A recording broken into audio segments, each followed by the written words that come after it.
దుబాయ్‌లో ఇప్పుడున్న ఏ భారతీయుడు వెనక్కొచ్చేయాలనుకోవట్లేదు. ఉద్యోగం పోయిన వాళ్ళు తప్ప. లేదా ఆశ్రయం లేని వాళ్ళు తప్ప.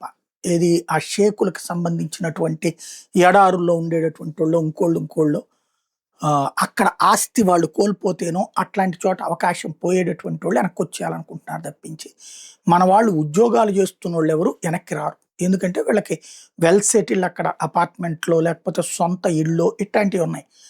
ఇప్పుడు ఇంకా పనుంటదక్కడ.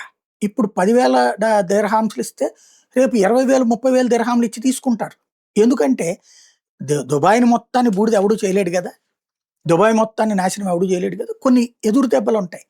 అలాగని ఈళ్ళ దగ్గర డబ్బులు లేవు రాజుల దగ్గర. కుప్పలు తెప్పలున్నాయి. ఇప్పటికీ ప్రపంచ దేశాల్లో బోలెడు చోట్ల పెట్టుబడులు పెట్టారు.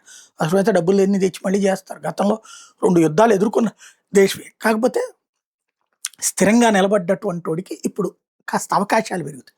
అదే సందర్భంలో ఉద్యోగాలకు కొన్ని రోజులు ఇబ్బందులుంటాయి. జీతాలు ఆగొచ్చు, జీతాలు రాకపోవచ్చు, తిండికి ఇబ్బంది కావచ్చు, మంచినీళ్ళకి ఇబ్బంది కావచ్చు. దాన్ని తట్టుకొని నిలబడితే నడుస్తది. ప్రస్తుతానికైతే టూరిజం బాగా దెబ్బతింది.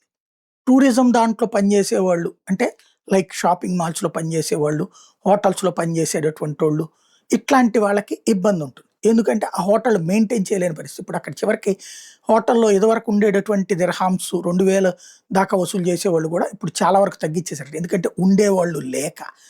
ప్లస్ దాడుల వలన ఇబ్బంది ఎదుర్కొంటున్నటువంటి దేశాలు. కాపోతే యుద్ధం ఆగి మళ్ళీ గల్ఫ్ దేశాలు సస్యశ్యామలంగా ఉండాలని కోరుకుందాం. ఎందుకంటే మనోళ్ళు 90 లక్షల మంది బ్రతుకుతున్నారక్కడ.